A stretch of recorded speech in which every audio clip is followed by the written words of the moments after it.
If I try to describe my experience with Super Star Wars on the SNES, it goes something like this. Imagine going to a party where you feel excited when you arrive, you love what you see, and the first few hours you have fun. But suddenly the bartender starts to mess up your drink, you notice a few people who are annoying, and you lose your wallet. But somehow you still want to stay at the party as the music is good and the frustration factor is not tilted towards your complete meltdown. My experience was like that with Super Star Wars. The game is very clever. It does not show you how cruel it is at the beginning. Instead it draws you in with the cool music, nice graphics and fun gameplay.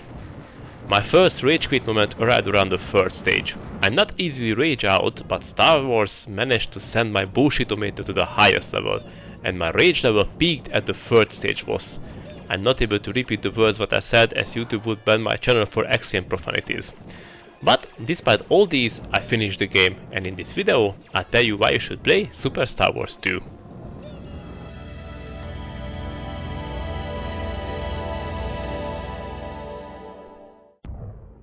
Super Star Wars made its way onto the Super Nintendo in 1992, developed by Sculpture Software and published by LucasArts. It's a run-and-gun platformer that loosely follows the plot of A New Hope, but with some wild ideas, like Luke Skywalker gunning down dozens of scorpions in the Tatooine desert. Yeah, I'm not considering myself as an expert in the Star Wars universe. I am familiar with the main plot, but I don't remember that part of the movie either. However, correct me if this was included in any of the special editions. The first game was part of a trilogy of SNES games, all released between 92 and 94, and it stood out for its fast-paced action, Mode 7 vehicle sequences, and surprisingly cinematic presentation for the time. Critics loved it back then, praising the graphics, music, and intensity. Though even in the 90s, people mentioned the steep difficulty curve. Oh, how sweet was this sentence, let's repeat it. People mentioned the steep difficulty curve. It is not a steep difficulty curve, it's a fucking frustrating, rage-inducing experience. I should not drop an F-bomb that early in the video as the most intense part is still upcoming. As a kid I remembered Super Star Wars being hard, but not this hard. Playing it again as an adult was a humbling experience. Enemies respawn constantly, your health bar melts in seconds, and some platforming sections like this feel designed to test your patience more than your reflexes. Especially this stage, where I had to jump up to the top of the Java sandcrawler. I rage quitted multiple times when I fallen from almost the top of that fucker. But here's the thing. That challenge, while borderline unfair at times, also made every small victory feel earned. When I finally made it past a tricky jump or defeated the boss with 1% of health left, I felt like I earned that win. And I think this is the important part, where the game is very rewarding and managing that balance of frustration and reward. When I felt that I had enough of the frustration, I thought that once I finished the current level, I just stop playing it and I just continue with the level password, and that's it. Oh my sweet summer child, there is no password system. Yes, you heard that right. If you lose all your lives and you have a few continues, but if you lose those as well, you are fucked. All the pain and suffering starts from the beginning. I know what you are thinking right now. Oh, those are plenty of lives and continues. Yeah. Just those lives are going to very quickly if you fall into the lava here at this boss, for example. One thing that still holds up brilliantly is the presentation. The music, based on John Williams' original score, is phenomenal. The SNES sound chip pulls off some seriously impressive renditions. Every famous music from the movie is here presented very well. The sound effects are also very good. The sound of the blaster, the light sword, and the generic sound effects are all very well done.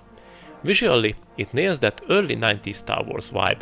The character sprites are chunky but full of charm, and the Mode 7 speeder and Death Star trench run levels were jaw-dropping for the time. Literally, I remember seeing the level back then where you can fly in the Death Star trench was mind-blowing for me, and it still holds up very well today. Gameplay-wise, Super Star Wars is mostly a side-scrolling shooter with platforming, but the game keeps things fresh by letting you switch characters like Luke, Han and Chewie, all with their own attacks. Luke even gets a lightsaber after a certain point, which adds a fun melee twist. But I have to say I had more fun with the gun and the various upgrades. From the very basic laser projectile, you can get flame, homing missile, plasma upgrades, which all adds extra damage to your weapon. The aiming and the controls are all good, except for the vehicle controls. These can be a bit clunky, but nothing major. There are also some vehicle levels, like the land speeder and X-Wing missions, that break up the actions nicely, though they can be just as punishing. What I really enjoyed in Super Star Wars is that it is faithful to the plot and to the scenes of the movie. All major locations and missions are presented in the game with beautiful cutscenes, very good music and sound effects. The pixel art graphics are still nice even today if you love 16-bit graphics. The weapon and health upgrade is a cool feature, and flying the iconic ships and vehicles from the movie is also very good. And now I would like to summarize the bad things in the game with only 4 words. Frustrating difficulty, clunky controls. That's it.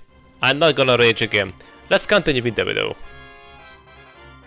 The big question of this video is, should you play this game? Well, Super Star Wars is frustrating, it's punishing. It's the kind of game where progress feels like a battle every step of the way, and that's not an exaggeration. There were parts where I literally could take a few steps at a time as the battle was so intense. At the same time, this game is also very satisfying, nostalgic and surprisingly epic for an early SNES title. If you're a Star Wars fan with a high tolerance for challenge, have you noticed how gentle my usage of words here? So if you're a Star Wars fan, or if you have a childhood grudge to settle with this game, it's worth jumping back into. Just prepare to lose some lives, and maybe you're cool along the way. What I forgot to mention at the positive aspects of the game is that it constantly regulates your blood pressure. Sometimes it's sky high, sometimes it's very chill and cool, so a session with Star Wars could feel like some kind of cardio exercise. But I am probably wrong here, so make sure to consult your doctor before playing this game. And that's it! This game has been cleared from my backlog. I hope that you enjoyed this time travel back to the golden era of gaming. If you're not a member of our retro gaming community, join us by subscribing. Also, the YouTube algorithm shows us some videos for you. It is on the screen now. Check them out. Thanks for watching, and I'll see you on the next Backlog Quest video.